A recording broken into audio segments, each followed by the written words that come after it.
So hello everyone, my name is Pankaj Vaghela और आज का जो हमारा टॉपिक है वो है topic number 1.2 continuous charge distribution. चलिए समझते हैं according to NCERT line by line.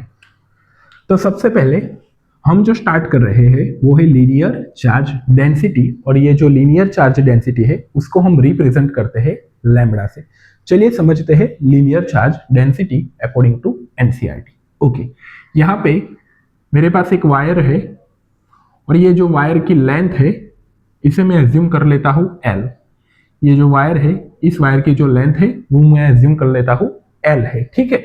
Okay, और यहाँ पे जो चार्ज डिस्ट्रीब्यूशन है, यहाँ पे जो चार्ज डिस्ट्रीब्यूशन है वो चार्ज डिस्ट्रीब्यूशन है Q। यहाँ पे जो चार्ज रखा गया है वो चार्ज रखा गया है Q,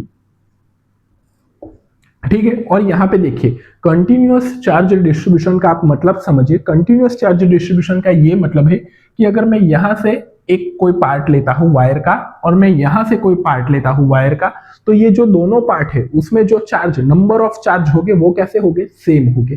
तो यहाँ पे जो चार्ज है वो एक इक्वल तरीके से, ठीक है, इक्वल तरीके से सभी की पूरे तार में फैला हुआ है, बैठा हुआ है। जो नंबर ऑफ चार्ज है वो किसी भी पार्ट में आप लेंगे तो वो कैसा आएगा, सेम आएगा, ठीक है। ओके, अब देखिए मैं यहां से ये एक छोटा सा पार्ट ले रहा हूं, मैं यहां से ये एक छोटा सा पार्ट ले रहा हूं और ये जो छोटा सा पार्ट है इसकी जो लेंथ है उसको मैं एज्यूम करता हूं डेल्टा L, और यहाँ पे इस जो छोटे से पार्ट पे जो चार्ज होगा उसे मैं ले लेता हूं डेल्टा Q, ठीक है। तो लीनियर चार्ज डेंसिटी जो हमारी पहली डेफिनेशन है लीनियर चार्ज डेंसिटी, उसकी जो डेफिनेशन होगी वो होगी लीनियर चार्ज डेंसिटी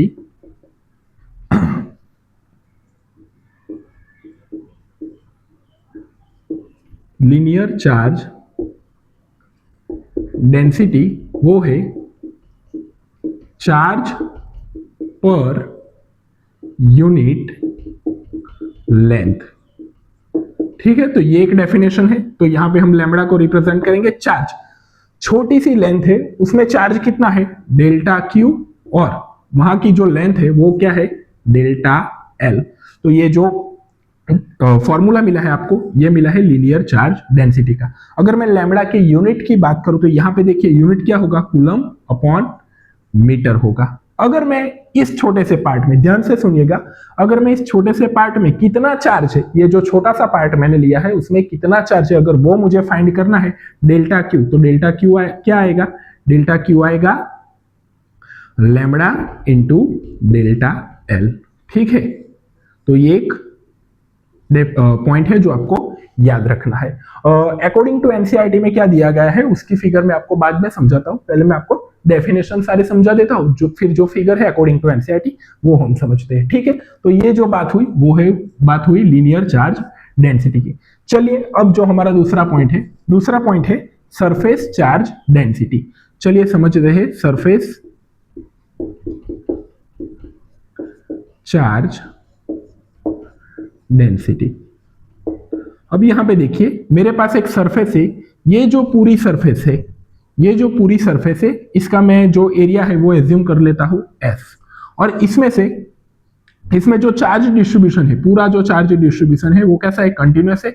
आप किसी भी पार्ट में कोई भी आप पार्ट उठाओगे वहां इस पूरी सरफेस में से, तो वहां पे नंबर ऑफ चार्जेस कैसे होंगे, सेम होंगे, ठीक है।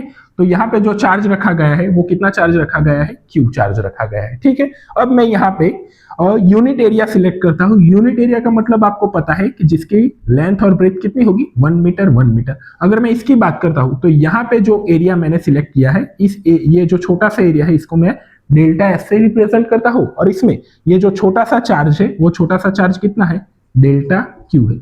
सिमिलरली जो हमने यहाँ पे किया था उसी तरह से पूरा एरिया S है और ये छोटा सा एरिया डेल्टा S है। पूरे पर चार्ज कितना है, Q है, और इस छोटे से एरिया में कितना चार्ज है, डेल्टा Q है, ठीक है। अब सरफेस चार्ज डेंसिटी को हम सिग्मा से रिप्रेजेंट करते हैं। तो जो अगर मैं सिग्मा की जो डेफिनेशन है सरफेस चार्ज डेंसिटी की वो लिखना चाहूं तो मैं यहाँ पे क्या लिख सकता हूं, आप देखिए चार्ज पर यूनिट लेंथ था, यहाँ पे क्या आएगा, charge per unit area, charge per unit area, ठीक है। चलिए सिग्मा का क्या डेफिनेशन होगा, चार्ज पर यूनिट एरिया, ठीक है। तो क्या आएगा, यहाँ पे डेल्टा Q बाय L था, तो यहाँ पे क्या आएगा, delta Q by delta S, ठीक है, और आप एरिया है तो डेल्टा ए भी लिख सकते हैं। अगर मैं इस छोटे से पार्ट में, इस छोटे से एरिया में चार्ज की जो नंबर है वो मैं जानना चाहूं तो मैं कहां से जान सकता हूं? यहां से जान सकता हूं। डेल्टा क्यू क्या होगा?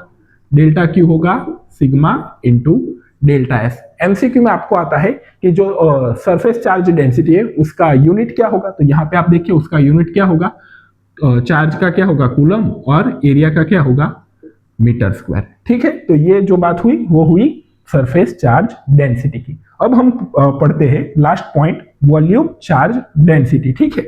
चलिए, जो हमारा थर्ड पॉइंट है वो है वॉल्यूम चार्ज डेंसिटी।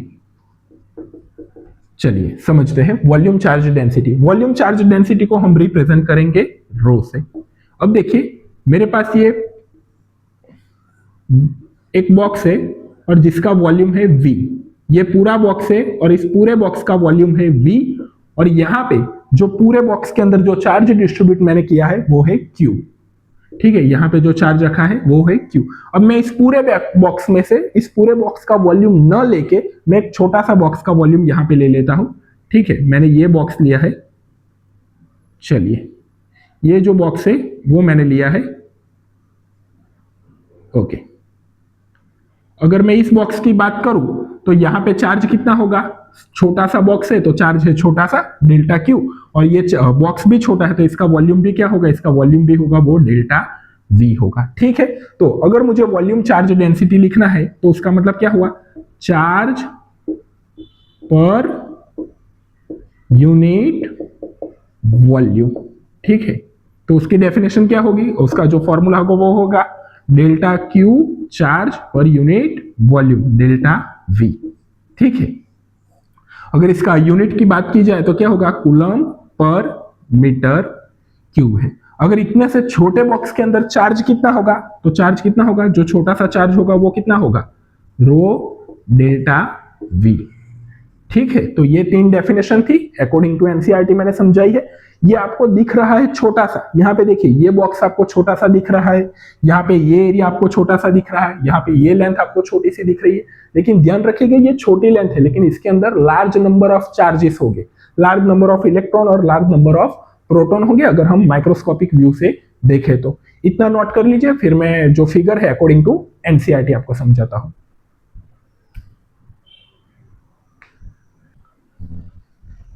चलिए अब हम समझते हैं कि जो इलेक्ट्रिक फील्ड है वो हमें फाइंड करना है एक छोटे से पार्ट की वजह से। अगर मेरे पास यहाँ पे एक वॉल्यूम है सपोज, और ये जो पूरी बॉडी का वॉल्यूम है वो है V है, और यहाँ पे अगर मैं ये छोटा सा पार्ट लूंगा तो इसका जो वॉल्यूम होगा वो क्या होगा, डेल्टा V होगा। ये हमने आगे के लेक्चर्स में पढ़ा है। अब यहाँ से डेल्टा V से R डैश डिस्टेंस पर एक पॉइंट है P, ठीक है। डेल्टा V से R डैश डिस्टेंस पर एक पॉइंट P है, और यहाँ पे मुझे फाइंड करना है इलेक्ट्रिक फील्ड, ठीक है। मुझे यहाँ पे इलेक्ट्रिक फील्ड फाइंड करना है, और ये जो छोटा सा पार्ट है, ये जो छोटा सा पार्ट है वो ओरिजिन से कितनी डिस्टेंस पर है, वो ओरिजिन से R डिस्टेंस पर है, और ये जो P पॉइंट है वो ओरिजिन से कितने डिस्टेंस पर है, ये जो P पॉइंट है ये ओरिजिन से कैपिटल R डिस्टेंस पर है। अकॉर्डिंग टू एनसीईआरटी मैंने ये फिगर ड्रॉ की है। चलिए समझते हैं। अब मुझे P पॉइंट पे इलेक्ट्रिक फील्ड फाइंड करना है, तो मुझे पता है कि इलेक्ट्रिक फील्ड कैसी क्वांटिटी है, वेक्टर क्वांटिटी है, और इसका फॉर्मूला क्या है, E is equal to KQ by R square, ठीक है। तो चलिए इसकी वजह से अगर मुझे इलेक्ट्रिक फील्ड फाइंड करना है तो कैसे होगा, E is equal to K, यहाँ पे इस पर जो चार्ज होगा वो कितना होगा, डेल्टा क्यू, छोटा सा एलिमेंट है तो चार्ज भी कितना होगा, छोटा सा, डेल्टा क्यू अपॉन इनके और इनके बीच का डिस्टेंस कितना है, R डैश स्क्वायर, ठीक है। और यहाँ पे इलेक्ट्रिक फील्ड वेक्टर क्वांटिटी है तो इलेक्ट्रिक फील्ड कहां पे होगा, इसी डायरेक्शन में होगा, कहां से, इस एलिमेंट से P पॉइंट की डायरेक्शन में, तो इसको मैं R कैप से डिनोट करता हूं, ठीक है। चलिए अब मुझे ये डेल्टा क्यू की वैल्यू मालूम है, हाँ हमने पिछले लेक्चर्स में ही पढ़ा था। यहाँ पे देखिए हम किसकी बात कर रहे हैं, वॉल्यूम चार्ज डेंसिटी की। तो वॉल्यूम चार्ज डेंसिटी यहाँ पे देखिए, अगर मुझे इस छोटे से पार्ट में ये रहा, हमने क्या पढ़ा है, delta Q by delta V, तो डेल्टा क्यू की वैल्यू क्या होगी, rho rho delta V is equal to delta Q. चलिए ये वैल्यू यहां पे पुट करते हैं, तो अब क्या होगा, जो अब इक्वेशन बनेगा वो क्या होगा, E इज इक्वल टू के, और डेल्टा क्यू की जगह मैं क्या लिखूंगा, rho delta we upon R day square into R cap. ठीक है, तो इतना इलेक्ट्रिक फील्ड होगा पी पॉइंट पर, किसकी वजह से, ये जो स्मॉल एलिमेंट है जिसका वॉल्यूम डेल्टा वी है और जिस पर चार्ज डेल्टा क्यू है, इसकी वजह से पी पॉइंट पे जो इलेक्ट्रिक फील्ड होगा वो इतना होगा। चलिए आगे इस फॉर्मूला को मैं लिखता हूं, E इज इक्वल टू क्या होगा, K की वैल्यू हम क्या लिख सकते हैं, K की वैल्यू क्या लिख सकते हैं, 1/4 pi epsilon 0 rho delta we upon क्या आएगा, r dash square into are dash cap होगा। ठीक है, यहाँ पे आर डैश आएगा क्योंकि ये आर डैश की डायरेक्शन में ही है। ठीक है, चलिए अब समझिए, ये जो मैंने ढूंढा, ये हमने जो फाइंड किया है, ये फाइंड किया है electric field at a point P due to small element. अब मैं बात करूं कि अगर मैं इसकी वजह से इतने छोटे छोटे और भी ज्यादा एलिमेंट्स हो गए, ये एक छोटा सा वॉल्यूम ये है, यहाँ पे ढेर सारे अगर छोटे छोटे वॉल्यूम है, इसकी वजह से अगर मैं इलेक्ट्रिक फील्ड फाइंड करना चाहूँ तो वो मैं कैसे फाइंड कर सकता हूँ, तो हम यहाँ पे क्या करेंगे, ये जो छोटे छोटे एलिमेंट है उसका हम क्या करेंगे, सम कर देंगे। ठीक है, उसका हम क्या करेंगे, सम कर देंगे। तो यहाँ पे क्या आएगा, यहाँ पे जो K की वैल्यू है 1/4 पाई एप्सिलॉन 0 वो तो सेम ही रहेगी सभी वॉल्यूम के लिए। ठीक है, जो सभी वॉल्यूम है उसके लिए 1/4 पाई एप्सिलॉन 0 की वैल्यू सेम रहेगी। और ये जो ऐसे छोटे छोटे और वॉल्यूम हो गए, ये जो ऐसे छोटे छोटे और वॉल्यूम हो गए, उसकी वजह से P पॉइंट पे जो इलेक्ट्रिक फील्ड होगा उसका मैं क्या करूंगा, सम करूंगा। ये जो सारे छोटे छोटे है उसका मैं क्या करूंगा, सम करूंगा।